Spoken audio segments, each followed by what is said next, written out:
Welcome to My Utmost for His Highest for October 12th. Getting into God's stride. The verse is Genesis 5, verse 24. Let's look that up in the Old Testament. Genesis 5, going way back in the Bible there. This is a story about Enoch. I love this. I'm going to start with verse 21. When Enoch had lived 65 years, he became the father of Methuselah. And after he became the father of Methuselah, Enoch walked with God 300 years. Wow, 300 more years, and had other sons and daughters. Altogether, Enoch lived 365 years. Enoch walked with God. Then he was no more, because God took him away.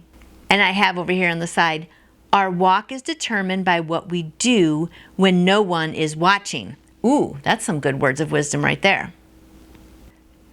And I have this cute little bookmark thing. It says, the cross is where you leave your burdens and walk in faith. And then when I flip it up, it says, walking by faith is walking by God's side.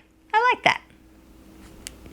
The true test of a person's spiritual life and character is not what he does in the extraordinary moments of life, but what he does during the ordinary times when there is nothing tremendous or exciting happening. Oh, kind of like what I had in my Bible there. A person's worth is revealed in his attitude toward the ordinary things of life when he is not under the spotlight. See John 1:35-37 and 3:30. It is painful work to get in step with God and to keep pace with Him. It means getting your second wind spiritually. In learning to walk with God, there is always the difficulty of getting into His stride. But once we have done so, the only characteristic that exhibits itself is the very life of God Himself. That was a good line. The individual person is merged into a personal oneness with God, and God's stride and His own power alone are exhibited. It is difficult to get into stride with God because as soon as we start walking with Him, we find that His pace has surpassed us before we have even taken 3 steps. He has different ways of doing things, and we have to be trained and disciplined in His ways.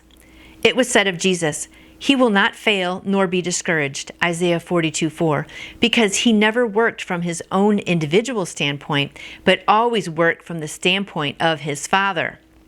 Reading that one again, back it up. Here we go.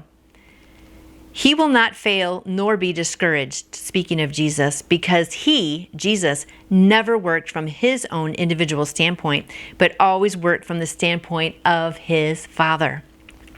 And we must learn to do the same.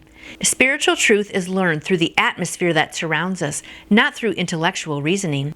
It is God's Spirit that changes the atmosphere of our way of looking at things, and then things begin to be possible which before were impossible. Getting into God's stride means nothing less than oneness with Him. It takes a long time to get there, but keep at it. Don't give up because the pain is intense right now. Get on with it. And before long, you will find that you have a new vision and a new purpose. Oh, my goodness. Lots of great stuff in there today. It is so neat to see how Enoch walked with God, and that's what he was known for, right? I mean, how awesome to be in the Bible and say you were a man that walked with God for 300 years. That's a long time. And all those examples in there are really good, like it's hard to start walking with God in the first place sometimes, and it's hard to get into His stride, right? And it seems like just when we do, maybe He was going to change direction or go a little faster or slower. But the important thing is to always just keep in step with Him, keep in stride with Him, right? Because like I always say, He is the creator of the universe. So are you going to try to follow your own man-made GPS or maybe what you think is a good idea in life? Or are you going to follow Him in His path? Because He is going to lead you in an amazing way. And just like Enoch, back in Genesis, who walked with God, you and I can walk with God today.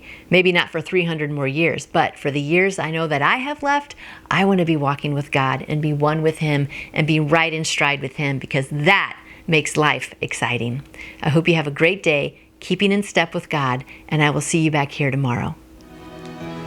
You can order your own copy of the My Utmost for His Highest devotional book by going to utmost.org. And I would love to answer any questions you may have about faith in Jesus. Just email me through my website, nancyjoytoyou.com. And I hope you go out and shine for Him today. See you tomorrow.